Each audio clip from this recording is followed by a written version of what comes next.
Olá, pessoal, sejam bem-vindos a mais um episódio do Zycast. Eu sou a Isabela, coordenadora de marketing da Zyxel Brasil, e hoje nós trouxemos para esse bate-papo um tema que está sempre em destaque no nosso setor, que é o porquê o AX3000 ainda é importante na era do Wi-Fi 7 e o que vem aí com o Wi-Fi 8.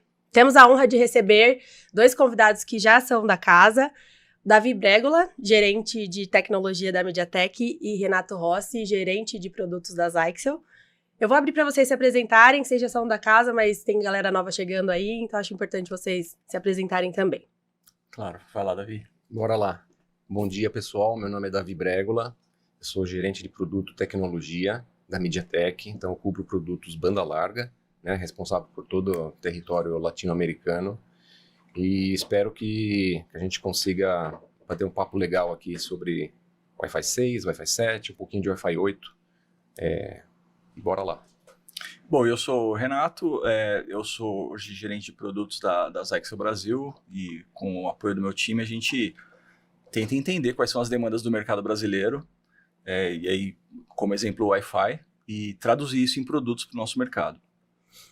Pessoal, esse bate-papo será um pouquinho mais técnico e eu vou lembrar vocês que podem enviar perguntas no nosso chat, a gente vai fazer o filtro aqui e no fim a gente coloca pro Davi e pro Renato responderem.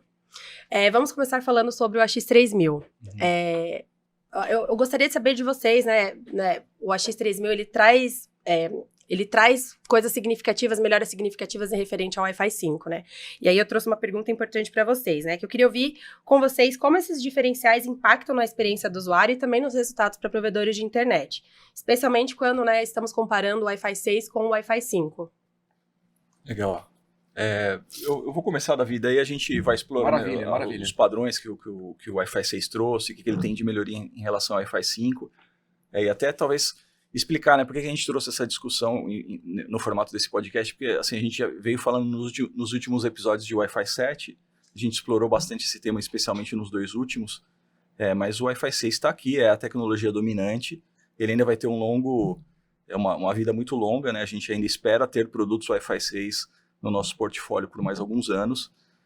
Então, assim, quando a gente tenta justificar por que o provedor deve sair do Wi-Fi 5 para o Wi-Fi 6, obviamente a gente sempre acaba tocando num tema sensível que diz respeito à estratégia do provedor, né? Mas quando a gente passa a falar da tecnologia, o Wi-Fi 6 ele vai trazer melhorias significativas em relação ao Wi-Fi 5, né? A gente não é só a questão da velocidade, mas tem também muito mais a ver com a experiência do usuário daquela tecnologia, né? Então ela melhora em muitos aspectos o uso do espectro, o uso do meio, né, do Wi-Fi.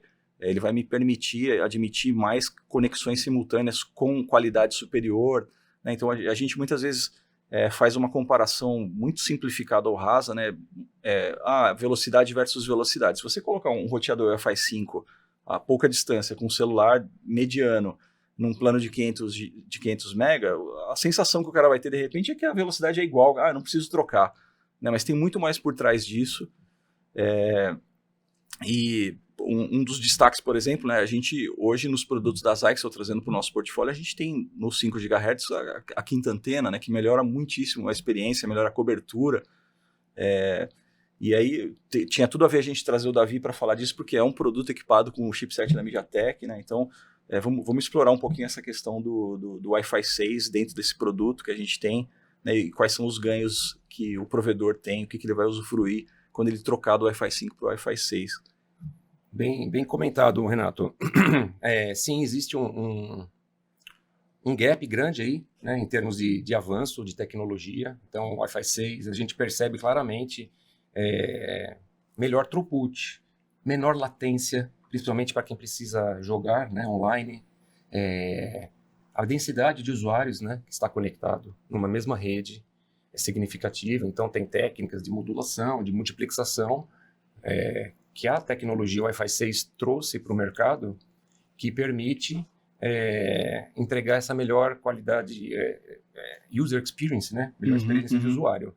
E em relação à quinta antena, eu agradeço o espaço, é um diferencial da MediaTek, uma solução exclusiva que ajuda bastante provedores a entregar uma melhor cobertura. Então, essa antena adicional, ela está lá presente na frequência de 5 GHz, então ela vai melhorar a sensibilidade. Quando você tem uma melhor sensibilidade, você consegue ter uma melhor cobertura, né? Traduzindo aí para o dia a dia, o que significa? Em alguns, vamos supor, uma solução tradicional, a X3000 sem essa antena adicional, o usuário está localizado mais distante, por exemplo, do roteador, ele estaria conectado na banda de 2.4, com taxas aí de 300 MB, mais ou menos. Porém, como essa antena extra ela entrega uma melhor cobertura, a gente consegue, ou teoricamente, né, cobrir uma área maior em 5 GHz. Então, a experiência do usuário, ao invés de ele estar navegando em 300, ele vai estar navegando em 1 GB, por exemplo. Né? 800 MB, depende da distância que ele está. Então, é um benefício bem importante que ajuda também a operadora a diminuir, né, chamados técnicos, porque o cliente vai evitar ligar para a operadora. Enfim, tem bastante... Visitas técnicas também. Visitas técnicas que encarece, né, que no final do dia lá tem, né, um valor que a operadora tem que gastar com isso. Melhora o NPS, né, que é o Net Promote Score, aquela pesquisa de satisfação que os provedores fazem. Pô, você recomenda a nossa empresa?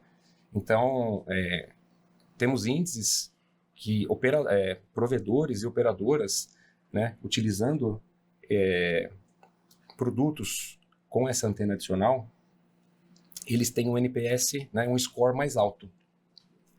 Perfeito. E assim, né, como eu falei, assim, a gente ficar só comparando velocidade versus velocidade de uma tecnologia com a outra, a gente vai fazer uma análise talvez muito rasa, né? Então, o importante é a gente destacar, assim, que as técnicas que o Wi-Fi 6 trouxe para o mercado sempre foram nesse sentido de melhorar a experiência, reduzir latência, melhor uso do espectro no sentido de evitar interferências entre canais, né? Eu consigo levar mais dados por cada transmissão. Então a gente, por exemplo, tem algumas técnicas lá como o FDMA, né? Tem o 1024QAM. Então isso foi criado no sentido de melhorar a eficiência do meio. Então eu não estou só fazendo uma simples transferência de pacote numa velocidade mais alta, né? Tem realmente vantagens dentro do protocolo ali que não estão presentes no Wi-Fi 5 e que se você colocar o equipamento num ambiente que está extremamente poluído, que tem muitos usuários associados ao equipamento, ao gateway, é ali que você vai conseguir perceber mesmo a diferença entre, ou a necessidade, né, de você sair do Wi-Fi 5 e ir para o Wi-Fi 6. E falando dessas evoluções do 5 para o 6, para a galera de casa também entender um pouco melhor, eu gostaria de saber quais são as diferenças práticas e técnicas do Wi-Fi 5 para o 6 e para o 7. Bom, bora lá. Um ponto muito importante é o throughput, né, a taxa de transmissão. Então, no Wi-Fi 5 a gente consegue taxas aí. Estamos falando de solução dual band, né, que usa a banda de 2.4 e a de 5. Vamos usar isso como referência, como padrão. No Wi-Fi 5 a gente consegue taxas em 2.4 de 200, 300 megabits por segundo, né, em 2.4. Nas melhores condições. Nas melhores condições, né? Em 5 GHz a gente tem uma performance um pouquinho melhor. Ele fugiu agora, acho que perto de 600. Vai estar perto dos 600 ali, mais né? ou Vai estar menos na casa dos 600. Isso aí. Isso no Wi-Fi 5. O Wi-Fi 6 a gente já pula mais ou menos aí de 200 em 2.4 para 400 megabits por segundo, né? Já em 5 GHz, aí sim a gente tem um pulo legal, já 1,5 GB mais ou menos. Então a gente quebra a barreira do 1 GB. Especialmente quando a gente está falando de GPON, né? Você tem uma ONT Wi-Fi, eu consigo já entregar um plano que passe de 1 GB no Wi-Fi, porque o Wi-Fi 6 me permite, coisa que no Wi-Fi 5 eu não conseguia. Tá. No Wi-Fi 7 as taxas são um pouquinho melhores, né? Então de 400 MB, a gente vai para perto de 500 e 2.4. Em 5 GHz a gente passa de 2 GB, uma condição muito boa, assim, visada direta e tal, né? Então a parte do throughput acho que já ficou bem claro. Tem a parte da multiplexação, né? O Wi-Fi 5, o FDM, o Wi-Fi 6, o FDMA, o Renato comentou. Então a gente consegue ter mais usuários por canal. Quando a gente tem mais usuários por canal, a gente aumenta a densidade, aumenta a capacidade de ter mais usuários conectados, otimizando aí a eficiência dessa rede. Sem perder a qualidade, né? Então... E diminuindo bastante a latência. né? Então esse é outro ponto. Tem a parte da segurança, né? O WPA2, que vem a partir do Wi-Fi 6, né? Puxa para o Wi-Fi 7 também. A parte de segurança também é importante. Que aí ele introduz o WPA3, né? Então a gente tem Isso. essa evolução. Tem a questão... Então a gente já falou throughput, já falou da latência, já falou da densidade de usuário, já falou... Tem uma técnica lá que pouca gente explora, né? Mas ela está presente, é inerente da tecnologia, que é o tal do BSS Coloring, né? Então a gente consegue ali otimizar o uso do meio. Então um ambiente que está muito poluído, se você tem muitos roteadores e muitos clientes associados a esses roteadores, essa técnica te ajuda a os dispositivos encontrarem os seus ali, né? Então, no meio daquela bagunça, eles conseguem meio que tentar ignorar, né? Tentando fazer uma analogia, ignorar o que está ao redor e focar realmente só na comunicação de um para o outro ali, apesar deles estarem com conflitos de canais, conflitos de uso do espectro. Sim, sim. E aproveitando o gancho, né, comentando um pouquinho, né, da vantagem aí alguns pilares do Wi-Fi 7, que a gente fez a comparação do 5 para o 6, né, e para o 7, eu acho que os principais pilares é o MLO, né, que já foi discutido em outros iCast, o puncturing, né, o MLO, basicamente, ele agrega, né, as 3 bandas numa solução tribanda, né, e numa solução dual band, você tem a capacidade de estar conectado ao seu roteador simultaneamente nas 2 bandas, né, na solução dual band. E o puncturing, basicamente, ele visa minimizar uma interferência, né? Então, você consegue melhorar o seu throughput quando você tem uma interferência. Então, por exemplo, um exemplo prático aqui, a gente realizou alguns testes no nosso laboratório lá na MediaTek, até como referência para o pessoal. A gente estava lá conectado numa banda de 5 GB, com mais ou menos 3 gigabits por segundo de throughput. Aí a gente inseriu, né, uma interferência propositalmente, assim, no canal secundário, no primeiro canal secundário. E o nosso throughput baixou de 3 GB para 600 MB, por exemplo. E quando a gente habilitou o puncturing, o nosso throughput, né, o médio, voltou para 2.4. Então, assim, tem uma melhora super significativa. Sim. E, assim, pensando nessa evolução né, e pensando, assim, voltado mais para o provedor de internet, nessa era que a gente está do Wi-Fi 6, já tendo movimentações de mercado para o Wi-Fi 7, né? Qual que é o risco para o provedor dele continuar numa tecnologia que não todos estão usando? E qual que é o risco para o provedor também ele adquirir um equipamento que seja um pouco mais barato? Eu queria entrar um pouco nesse ponto voltado para o provedor. Tá, isso aí é bem legal a gente colocar na discussão, porque no fim das contas, como a gente vive um fenômeno aqui no Brasil que eu acho que é muito particular do nosso mercado, que o provedor não pode aumentar o preço do serviço dele, né? Então, assim, tudo aumenta, exatamente tudo, mas a internet tem que continuar no custo que ela está lá, né? Então, isso traz desafios para os provedores e, obviamente, isso reflete no fabricante de equipamento, né? Falando aqui no nosso caso da Zyxa.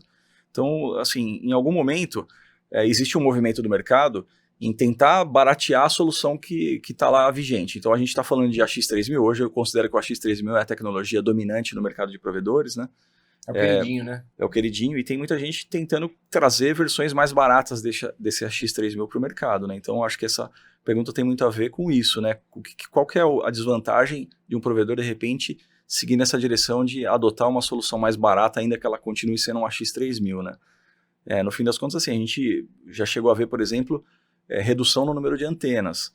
E eu não estou me referindo a antena interna versus externa. Eu acho que essa discussão ela nem cabe, eu acho que isso é meio mitológico. Interno e externo, as duas têm a performance muito parecida, mas eu estou falando realmente na redução do número de antenas, né? Então, de repente, você botar ali uma solução que usa um diplexer, tá compartilhando a antena para 2.4 e 5, né? Ali você vai ter, com certeza, diminuição na performance, no alcance. Você vai estar mais suscetível a interferências. Então, de novo, se a gente fizer só uma análise superficial e comparar velocidade com velocidade numa distância curta, talvez o provedor vai falar, eu vou no mais barato. Mas na hora que ele coloca o equipamento à prova, né, na casa daquele assinante que está insatisfeito, o cara vai continuar insatisfeito, né? Então, e no fim das contas, eu acho que o Davi tem muito a colaborar com isso também, porque além das Zyxa ele já viu outros fabricantes, né? As soluções mais baratas, eu dei um exemplo aqui, né, de reduzir o número de antenas, mas no fim das contas, todo o componente ali, né, os componentes eletrônicos ali, o fabricante acaba adotando soluções mais baratas mesmo, né, componentes mais baratos. Uhum. A gente não seguiu nessa direção, não pretende seguir, a gente continua com o portfólio tentando entregar o máximo que a tecnologia permite, Mas o que a gente tem visto é isso, né? O fabricante colocando ali componente mais barato dentro da solução para baratear o custo para o provedor. E aí, no primeiro momento, você tem ali um saving, né, em termos financeiros para o provedor, mas acho que essa conta vai chegar um pouco mais adiante, né? Renato, não existe mágica, né? Você não consegue entregar um componente de qualidade a um custo super, super barato. Então, com certeza, se seu provedor, ou enfim, a gente vê muito produto aí no mercado realmente barato. Mas quando você coloca esse produto dentro de uma casa que exige o mínimo, né?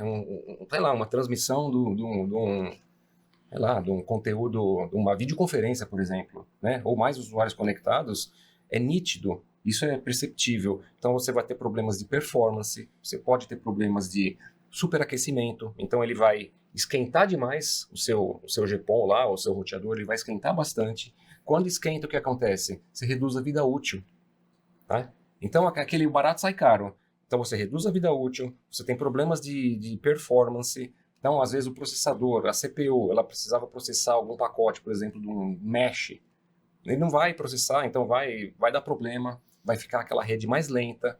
E tem a questão da cobertura também. Né? Se você usa um componente com uma qualidade inferior, você não vai conseguir cobrir aquela cobertura proposta, né, na solução. Quando você não atinge a cobertura suficiente, por exemplo, o cara gosta de ler livro, ler lá, enfim, assistir conteúdos no quarto dele. Geralmente o quarto é um ambiente que está um pouco mais distante do roteador. E aí esse usuário, esse assinante, ele pode começar a ficar insatisfeito. Quando ele fica insatisfeito, o que ele vai fazer? Qual que é a tendência? É o churn, é mudar de operadora. Ou abrir chamados call center, gerando um custo extra para o provedor. Né? Então tem todos esses fatores que parece simples, né? Comprar esse aqui que é mais barato, mas no final, se puser tudo... E aliás, aproveita e explica pra gente, porque você falou do processamento, né? O processador trabalha ali sempre meio que num estresse ali, né? Explica pra gente aquela questão do processamento do pacotes que a gente tem hoje no roteador da Zyxel, na ONT da Zyxel, de fazer o offload ali. Legal, Renato. A MediaTek, ela possui uma feature que justamente ela serve para minimizar o esforço da CPU principal. Nós chamamos de Wi-Fi Offload Engine. Então, é como se fosse uma unidade de processamento paralelo, exclusiva, né, para tráfego de pacotes, seja ele do GPON para o Wi-Fi, da Ethernet para o GPON, da Ethernet para o Wi-Fi. Então, como essa unidade de processamento paralelo, né, ela está assumindo essa bronca toda, a nossa CPU, a CPU principal, ela fica desafogada, vamos dizer assim. Então, ela tem capacidade para processar aplicações numa camada superior, como, por exemplo, uma solução mesh, como, por exemplo, uma solução de gerenciamento, um TR-369, por exemplo. Então, ela vai rodar bem suave, né? Então, você vai ter toda a disponibilidade daquele processamento, né, da CPU, exclusiva para as funções que realmente importam, não para tráfego de pacote. É importante também, óbvio que é importante, mas a gente tem uma unidade... no fim você livra o processamento principal também para outras aplicações que estão instaladas dentro do roteador, né? Então, se a gente ainda está, talvez, amadurecendo essa questão, né? E quando eu falo a gente, eu estou falando do mercado, não é da Zyxel, exatamente, de embarcar soluções de terceiros dentro do equipamento. Eu acho que isso é uma tendência, a gente está caminhando para esse futuro que deve ser muito breve. Então, no momento que a gente tem essa unidade de offload para processar os pacotes Wi-Fi, a gente deixa o processador principal livre para processar essas outras aplicações que vão vir para o futuro. E é isso, assim, quando a gente vai para uma solução mais barata, a gente não vai encontrar esse tipo de solução de otimização do tráfego do Wi-Fi. Isso você vai perceber na hora que você disparar um speed test no nosso roteador, num roteador que não tem essa capacidade que o Davi explicou, você vai perceber que o processamento vai estar indo lá para cima. E entrando nessa era do Wi-Fi 7, quando vocês acham a pena que vale fazer a migração para essa nova tecnologia? Isso a gente até falou um pouquinho, né, nos bastidores ali. Quando a gente fala do mercado de provedores, né, eu acho que o público maior para esse conteúdo aqui está sendo até agora o mercado de provedores. É uma questão muito particular, né, porque diz respeito à estratégia do provedor. Como eu falei antes, a gente trabalha com... esse comportamento do mercado brasileiro, que o cara não pode aumentar o preço do serviço dele. Então, para a gente dizer aqui, né, eu e o Davi, né, olha, você deve mudar agora, é meramente a nossa opinião, né? Então, assim, eu acho que quando você quer atingir, é até uma questão de marketing, quando você quer atingir um público, talvez, que consome o seu serviço mais premium, e aí, de novo, a gente está falando de provedores que atingem um público que tem uma condição social melhor, que pode pagar por um serviço premium, né? Eu acho que para esse cara faz todo sentido ele ir para a tecnologia nova, né? Para ir para o Wi-Fi 7. Né? A gente tem essa trend hoje em dia, né? Primeiro a gente começa, depois a gente melhora. Então a gente tem que começar. O Wi-Fi 7 tem que começar. Eu acho que para esse provedor que já pode comprar um Wi-Fi 7, pode investir no Wi-Fi 7, sim, ele está no momento certo de fazer isso, tá? Agora, quanto a tornar essa tecnologia a tecnologia de massa ou dominante dentro do mercado de provedores, eu acho que isso ainda vai levar um tempinho. Sim. E aí quando a gente talvez for para o mercado mais um B2B ou para aquele usuário, o cara que está dentro da casa dele querendo resolver um problema de cobertura, ou aquele que já quer ter velocidades no Wi-Fi próximas ao que ele tem no cabo, que ele vai no varejo comprar um roteador Wi-Fi 7, para esse cara, claro, faz todo sentido, né? Faz todo sentido. Bom, a gente como fornecedor, eu como fornecedor, né, do chipset, a Zyxx como fornecedor do CPE, que utiliza chipsets, é óbvio que a gente quer promover sempre a melhor tecnologia, né? Mas a gente entende o momento, né, de cada provedor, de cada operadora. E eu concordo 100% com o que o Renato comentou. Tem espaço para o Wi-Fi 7 hoje? Tem espaço, né? O queridinho é o Wi-Fi 6. O AX3000 tem uma adoção mundial aí sensacional. Mas, para alguns mercados, principalmente nichados, né? Onde o cliente, por exemplo, precisa entregar um sinal forte, um sinal com throughput bom, um sinal com uma baixa latência, no último cômodo daquela residência gigantesca, e ele não tem a capacidade, nem disponibilidade, não quer mexer na infraestrutura, não quer passar cabo. Então, o Wi-Fi 7, ele consegue suprir, né, esse problema. Uhum. Então, ele consegue ajudar esse tipo esses cenários, né, nesses cenários, a não ter a necessidade de você fazer um quebra-quebra na sua casa, com taxas altas, né? Então, eu acho... E aí para dentro de empresas, né? Então o cara ele quer fazer uma evolução ali na infraestrutura de rede dele, né? De rede Wi-Fi. Eu acho que para esse cenário o Wi-Fi 7 já faz sentido, tá? Já faz sentido. Ele vai poder ter mais gente conectada na rede Wi-Fi, com uma qualidade superior, entregando mais velocidade. Então, como o Davi está falando, se ele tem ali de repente uma aplicação que está rodando dentro da empresa dele que demanda ali mais velocidade no Wi-Fi, ele vai conseguir alcançar isso com o Wi-Fi 7. E a gente só precisa lembrar, claro, também que quando a gente fala em especial do ambiente corporativo, né, não se resume ao que a gente está vendo ali, ao access point, né? Tem toda uma infraestrutura por trás. Dali ele está indo para um switch, está indo para um roteador. Esses caras hoje, a maioria das vezes, estão falando em gigabit ainda, né? E a gente vai precisar, então, também fazer uma substituição desse legado aí para pelo menos um 2.5 gigabit para começar também a fazer sentido quando a gente fala de quebrar a barreira de 1 giga. Senão a gente vai ter um gargalo ali no... E todo esse discurso não é porque, o Wi-Fi 7 no momento... Não, a questão não é essa. A questão é o custo do Wi-Fi 7 Exato. nesse momento. Né? Em termos de tecnologia, obviamente ele é superior ao Wi-Fi 6. Assim como o Wi-Fi 6 é superior ao Wi-Fi 5, que é superior ao Wi-Fi 4. Mas, no momento, mercado Brasil, mercado Latam, ainda o Wi-Fi 7 existe essa resistência devido ao preço. E a gente espera, né, que assim como aconteceu com o Wi-Fi 6, né, daqui a um tempinho o preço já esteja bem mais acessível, não só para empresas, mas como para a população em geral, os provedores, grandes operadoras. No fim, quem acaba ajudando a puxar muito o preço para baixo é o mercado de provedor, porque é onde os volumes são maiores, né? Então, todo padrão quando chega, se a gente fizer ali um gráfico de histórico, ele sempre vai chegar lá em cima com o preço, depois ele vai baixando e em algum momento ele alcança a estabilidade, né? O Wi-Fi 7 ele ainda está na parte alta do gráfico. Então, para o provedor resolver virar a chave e apontar toda a demanda dele para o Wi-Fi 7, eu acho que ainda é um pouco cedo. E entra naquele questionamento, né? O Wi-Fi novo é sempre o melhor? E aí abrange tudo isso, né? Todos esses pontos. Até hoje ele foi melhor, né? Até agora a gente... E muito dificilmente ele vai deixar de ser, né, daqui para frente. Eu acho que todo padrão realmente sempre vai trazer uma melhoria, né? Esse é o grande objetivo da evolução dos padrões. Até agora a gente sempre viu grandes evoluções muito importantes, mudanças muito impactantes, né?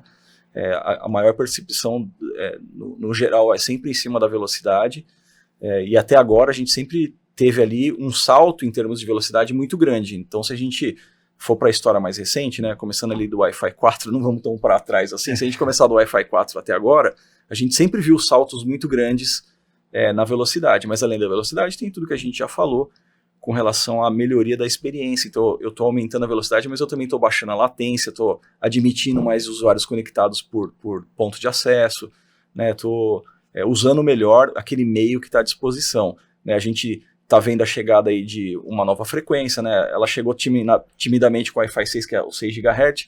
Aqui, eu acho que no mundo todo, no fim das contas, ela não teve uma vida muito longa. Com o Wi-Fi 7 a gente já tem ela ali certificada, né? Então a gente tem a chegada do 6 GHz, e aí quando a gente fala agora da próxima geração, talvez a velocidade não vai ser o ator principal ali, né? A gente vai ter melhorias em outros aspectos, mas talvez a gente não veja uma evolução muito grande no quesito velocidade. Mas até agora, sim, as tecnologias novas são sim melhores do que as anteriores, justificam sim a mudança, portanto, e eu acho que o futuro vai caminhar sempre nessa direção. E o Davi, bom, ele está inserido ali nas empresas que definem os padrões, né? É claro que ele vai falar disso com muito mais propriedade. Sim, sim. Acredito que você está falando do Wi-Fi 8, né?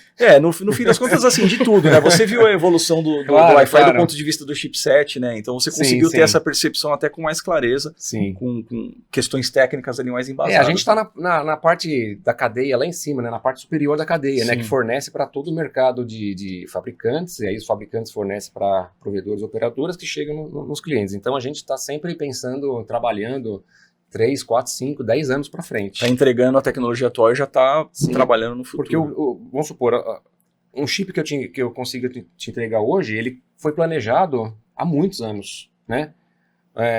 Em termos falando agora do Wi-Fi, geralmente tem aquele ciclo de 4 a 5 anos, né? Quando troca de uma tecnologia para outra. Em alguns momentos um pouco mais curto, outros momentos um pouquinho mais, um período um pouquinho mais extenso, mas geralmente está nessa faixa aí de 4, 5 anos, né?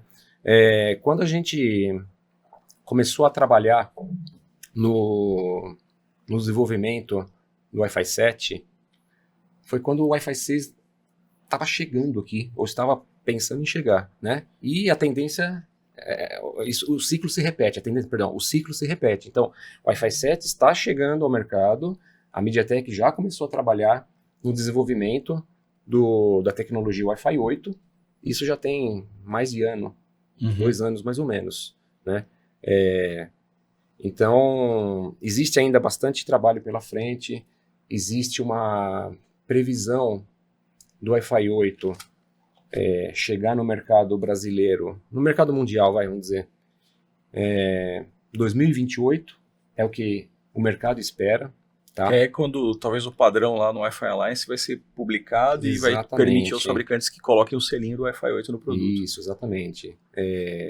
Lá no site da MediaTek a gente tem alguns white papers, né, falando do Wi-Fi 8, e lá tem agenda, o cronograma, o roadmap esperado de início dos testes, conclusão, certificação.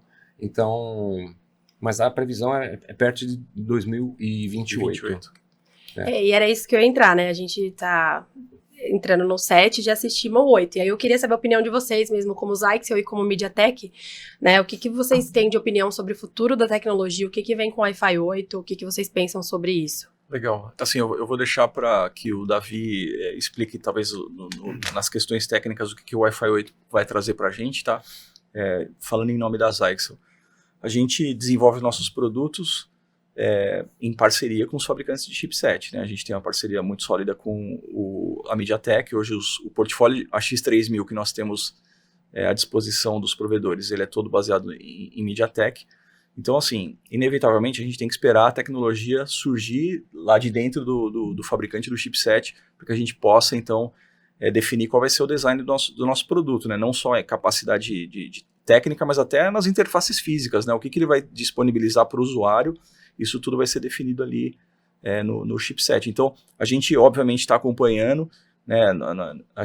Todos os nossos produtos são certificados pelo Wi-Fi Alliance, então é óbvio que a Zyxel, enquanto fabricante, está antenada na chegada do Wi-Fi 8. Agora, em termos de roadmap de produto, né, a gente deve ter produtos nascendo a partir do momento que houver um chipset disponível para a gente desenvolver os primeiros protótipos. Aí, nesse sentido, não tenho datas para oferecer para o público, mas a mensagem é que a gente, obviamente, está acompanhando essa evolução e assim que a gente tiver acesso a esses chipsets, a gente vai, sim, entregar os primeiros protótipos para quem quiser experimentar a tecnologia. Isso aí. Bom, o que eu posso comentar é sobre a tecnologia Wi-Fi 8, né? Como o Renato comentou há alguns minutos, a gente não espera grandes avanços em termos de throughput, assim como aconteceu do 4 para o 5, do 5 para o 6. E do 6 para o 7, né? E do 6 para o Teve 7. Um salto enorme. Exatamente. A modulação utilizada no Wi-Fi 8 é a mesma modulação que a gente usa no Wi-Fi 7, que é o 4K QAM. Uhum. A multiplexação é a mesma, é o OFDMA. Né? Porém, qual que é a pegada do Wi-Fi 8? Né? Tanto é que o nome lá, o standard é 802.11bn, né? UHR, que é Ultra High Reliability. Então, traduzindo aí, assim, uma rede super confiável, né? E por que é uma rede super confiável? A maior vantagem, o maior benefício do Wi-Fi 8 é você estabelecer links confiáveis entre diversos dispositivos que estejam nessa rede, né? É um standard que está sendo previsto, que já foi previsto, na verdade, para trabalhar com redes altamente densas, né? Então, no futuro, vamos imaginar uma situação de uma residência ou de um escritório onde você vai ter lá o seu gateway principal. Esse gateway está conectado via mesh a um repetidor, a outro repetidor, né? E vários dispositivos conectados a esses roteadores ou gateways ou repetidores. O que acontece? Se você não tem uma ação coordenada, né, entre as potências de cada dispositivo, um acaba gerando interferência no outro. Tá? Quando você gera interferência, você diminui a capacidade de transmissão. Então, o Wi-Fi 8, primeiro, ele vai fazer um trabalho coordenado para minimizar essas interferências. Então, numa rede super densa, onde você tem muitos dispositivos conectados, haja o mínimo de interferência entre eles. Quando tem menos interferência, você consegue transmitir dados mais rápidos e com menor latência. Então, esse é um ponto. Tem um outro ponto, na verdade, tem a ver, né? Mas assim, o que eu posso comentar de algumas vantagens, né, que o Wi-Fi 8 traz também, além desse trabalho coordenado entre os dispositivos, são algumas técnicas novas, como, por exemplo, uma nova tabela MCS. Né? O que é uma tabela MCS? Imagina quando você está bem pertinho, né, bem próximo do seu roteador, você consegue ter uma taxa de transmissão, né, mais elevada. A partir do momento que você vai se distanciando do seu roteador, o seu throughput, né, sua taxa de transferência, ela vai diminuindo. Só que ela diminui em passos mais abruptos, vamos dizer assim. Então, vou dar um exemplo besta aqui, mas mais ou menos só para ter uma ideia. Você sai da taxa de 800 mega, aí você anda mais 2 metros, você cai para 600 mega. Então, você pula de 800 para 600, tá? O que acontece no Wi-Fi 8? A gente adiciona, né, a indústria está adicionando novos passos, então está minimizando essa queda. Esses degraus não vão ser tão acentuados. Né? Então seriam uma diminuição, sim. Ela é mais fluida, assim, né? Exatamente, mais suave, mais linear. Né? E com isso a gente consegue aí ter ganhos de até 30%, por incrível que pareça, né? Não parece pouco, mas pô, é muita coisa, na significativo. Verdade. Né?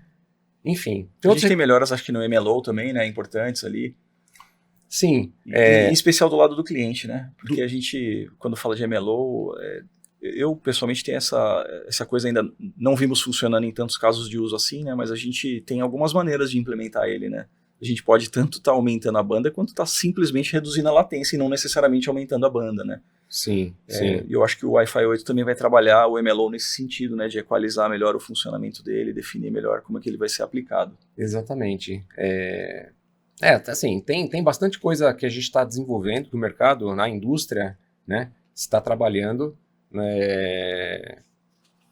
Enfim, tem bastante material aí, bastante inovações, mas eu acho que é muito cedo ainda para falar de tudo. Eu acho que assim, a ideia é dar uma ideia mais, uma visão geral do que o Wi-Fi 8 pode trazer para o mercado, visando, né, principalmente essas redes mais densas, evitando a interferência entre os dispositivos. E, assim, até vou voltar uns passos para trás aí, a gente começou falando do Wi-Fi 6, acho que é o grande objetivo, e assim, parte disso já está disponível no Wi-Fi 6, então se o cara ainda está usando o Wi-Fi 5, quando ele mudar para o Wi-Fi 6, ele já vai perceber um ganho significativo nessa questão de evitar interferências e usar melhor o espectro, melhor taxa de transmissão. Uma coisa que a gente acabou não falando, né, que eu acho que é legal a gente pontuar, é a diferença que você vai ter de operar uma rede mesh no Wi-Fi 5 com Wi-Fi 6, né? No Wi-Fi 5 a gente tem duas tecnologias rodando em paralelo, né? Exato. Uma em cada banda. Então, quando a gente sai, de repente, do 5 GB para o 2.4, porque a gente está se distanciando do AP, até que você volte para o alcance do 5 GB, a gente está trocando de tecnologia, né? Então, essa troca não é fluida.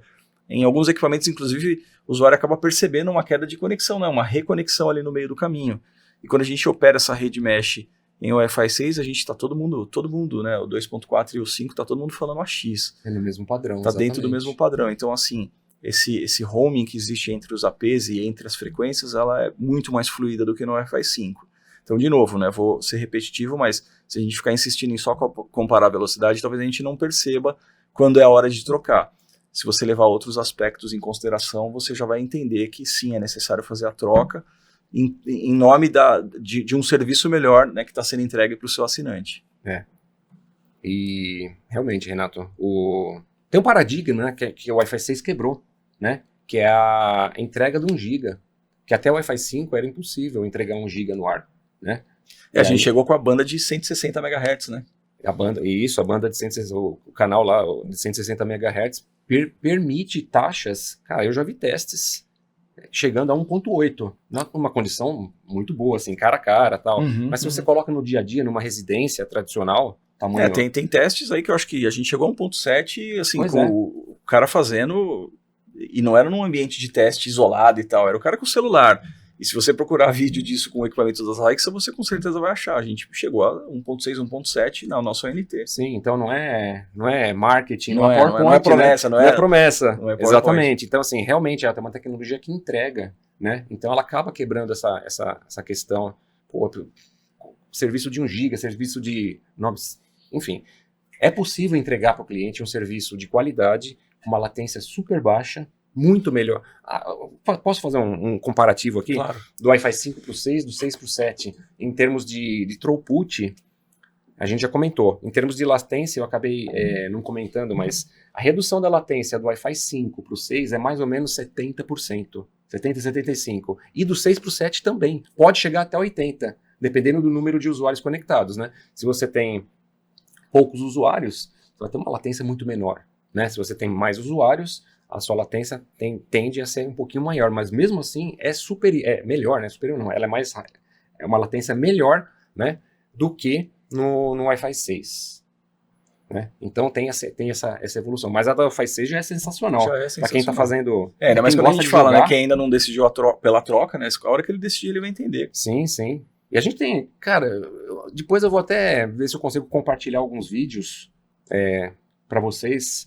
A gente tem algumas demos mostrando 2 usuários jogando, né? Uma em Wi-Fi 6, um Wi-Fi 5, outro em Wi-Fi 6. Legal. E a questão da latência é muito importante nos jogos, né? Então o bonequinho trava lá quando está no Wi-Fi 5, mas no Wi-Fi 6, quando chega uma interferência, ele enfim, legal. É real mesmo. Legal. E assim, já caminhando para o fim... Eu não sei se vocês querem acrescentar mais alguma coisa sobre o X3000, o Wi-Fi 7, mas que falamos bastante. Mas recebemos algumas perguntas. Recebemos uma aqui do Felipe que fala sobre o Wi-Fi 8. Para mim, os grandes diferenciais do Wi-Fi 7 são Multilink e Multi-RU. O Wi-Fi 8 irá vir para aprimorar essas tecnologias também? Ok, vamos lá. O Wi-Fi 8 ele vai usar o MLO, assim como no Wi-Fi 7, tá? O Multi-RU, que é o Multi-RU Preamble Puncturing, acredito que ele esteja se referindo, a gente vai manter, né, o mercado vai manter essas tecnologias no Wi-Fi 8. O ponto é que, vamos lá, como que eu explico? A gente não vai ter um avanço, vai ter um MLO 2.0. 2.0. Né? Não, o MLO vai ser o mesmo. O ponto é que, como você vai ter menos interferência, né, no final, você acaba tendo uma performance muito melhor do ecossistema como um todo. Né? Não é que vai ser um MLO diferente, um puncturing diferente, não. As técnicas são as mesmas. Porém, a performance, no final do dia, ela é aprimorada, ela é sentida, ela será sentida devido à redução das interferências, devido à redução, enfim, de outros fatores, implementação de novas features, né, que o Wi-Fi 8 está trazendo. Por exemplo, eu acabei não comentando, mas tem o beamforming coordenado. Tá? Imagina assim, você está num ambiente que tem uma lâmpada de bulbo que está iluminando o ambiente todo. Né? Só que você está lendo um livro ali, você precisa de iluminação ali no seu livro, né? Então, qual que é a solução nesse caso? É ter um spot, né, em cima do seu livro para você poder ler com melhor clareza. O beamforming coordenado, ele faz isso. Então, ele vai entender naquele ambiente quais são os usuários que precisam, né, trafegar dados e vai focar a energia das antenas naqueles usuários. Uhum. Né? Então, isso o Wi-Fi 8 traz também. Bacana. Perfeito. Temos outra aqui do Marcelo falando sobre o Wi-Fi 7. Quais os ganhos mais significativos do Wi-Fi 7 em ambientes que utilizam mesh? Ali no Wi-Fi 7, assim, eu vou dividir essa resposta com você, tá? Mas a gente tem, por exemplo, a possibilidade de fazer o backhaul, né, que é aquele link que se estabelece entre os equipamentos que compõem a rede mesh, numa frequência dedicada, né? Então eu posso, por exemplo, reservar os 6 GHz, que chegou agora, que é menos ocupado, tem menos interferência, para fazer o backhaul, e eu mantenho o 2.4 e o 5 GB livre para os usuários se associarem a esses pontos de acesso. Para citar uma. Isso aí. Não, é isso aí. Perfeita resposta.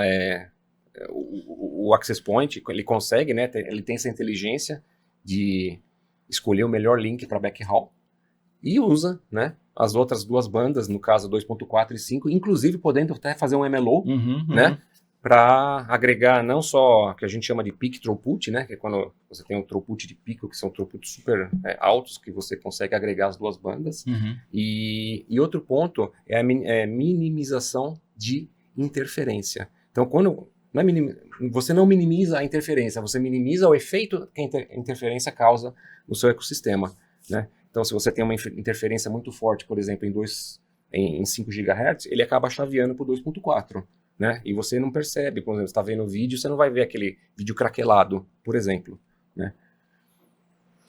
Mais uma pergunta, essa é do Marlon. Qual é o impacto da largura de banda de 60 MHz na faixa de 5 GHz para o desempenho do Wi-Fi 6? Talvez ele se referisse a 160. 160. Tá, vamos lá. Quando você tem mais largura de banda, né? Vamos voltar um pouquinho para o Wi-Fi 5. Normalmente o pessoal trabalhava na largura de banda de 80 MHz, que são 4 canais de 20, tá? Quando você tem 160, você tem o dobro de largura de banda, né, de bandwidth channel. Então você consegue transmitir o dobro, né, da velocidade. É como se você tivesse uma avenida com 4 faixas e você tivesse numa estrada com 8 faixas. Então você vai ter mais fluidez. Basicamente essa que é a... E aí do ponto de vista de produto, né, tem essa nomenclatura que virou meio que a marca associada ao modelo do produto, né, a gente sempre fala a velocidade dele usando esse jargão aí que o mercado criou, que é o AX1800, AX3000, né, então a gente viu os primeiros produtos Wi-Fi 6 chegando com AX1800, porque estava trabalhando também nessa largura de banda de 80 MHz. Isso. Quando a gente introduziu 160 MHz de largura de banda no Wi-Fi 6, a gente conseguiu expandir ali as nossas taxas de velocidade e a gente pulou então do AX1800, para o AX3000. E no final ele acabou se tornando, fazia muito mais sentido, né, tornar o 160 MHz padrão e no final ele acabou sendo o padrão dominante dentro do Wi-Fi 6 para o mercado brasileiro. Perfeito. E a última pergunta, que é voltando um pouquinho mais para o Wi-Fi 8, o Gabriel perguntou: O Wi-Fi 8 vai trazer mais estabilidade, latência baixa, alto alcance e principalmente mais velocidade no Wi-Fi, como, por exemplo, 2 gigabits, 5 gigabits ou mais. Vamos lá. No Wi-Fi 8, ele usa a mesma modulação do Wi-Fi 7, que é o 4K QAM. Usa a mesma multiplexação utilizada no Wi-Fi 7, que é o FDM. Então, se você pegar técnica por técnica, é a mesma. Porém, sim, a resposta é sim. Você vai conseguir uma taxa mais eficiente, tá? Em throughput, porque você não vai ter tanta interferência. Então, quando você minimiza a interferência, você tem um trabalho coordenado entre todos os dispositivos. Aí você libera a avenida ali para trafegar Exato, melhor. Né? Você tem uma rede mais eficiente. Então você consegue priorizar os pacotes para a banda que realmente precisa, com a potência de transmissão que realmente precisa. Então você acaba economizando energia, você acaba tendo uma rede mais rápida, com uma latência podendo ser até um pouco melhor, né? E no final do dia também um throughput melhor. Então sim, a resposta embora as técnicas sejam as mesmas, mas modulação, multiplexação, devido a outros fatores, o Wi-Fi 8 ele vai acabar entregando mais velocidade. Mas o objetivo principal, talvez, da chegada do novo padrão não é dobrar de novo a velocidade. Não. A gente não vai ter esse salto acentuado como a gente vinha vendo nos outros padrões. Exato, exatamente. Perfeito, Davi, Renato, obrigada. Estamos chegando ao fim de mais um episódio. Eu gostaria de agradecer, o Renato e o Davi por compartilharem todo esse conhecimento com a gente. Nos sigam nas redes sociais para continuar acompanhando tudo que vem por aí, mais episódios do ZyCast. O nosso @é ZyXelBrasil em todas as plataformas. Vocês querem falar alguma coisa? Eu queria agradecer só a oportunidade. A gente, nos últimos episódios, acabou trazendo novidades, então a gente falou muito de Wi-Fi 7. Era importante a gente abrir esse canal para falar do Wi-Fi 6. Então, assim, eu convido, na verdade, o provedor que ainda não experimentou o Wi-Fi 6, faz uma prova de conceito, né? Se você não quiser virar a chave de uma vez, é absolutamente normal. E, na verdade, o recomendado é que você faça, sim, uma prova de conceito, mas faça, né? Experimenta, coloca naquele assinante que está mais insatisfeito, você vai perceber que a percepção do seu assinante em relação ao seu serviço vai mudar com certeza.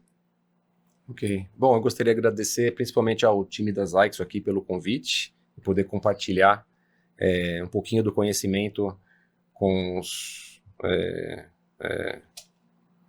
espectadores desse podcast.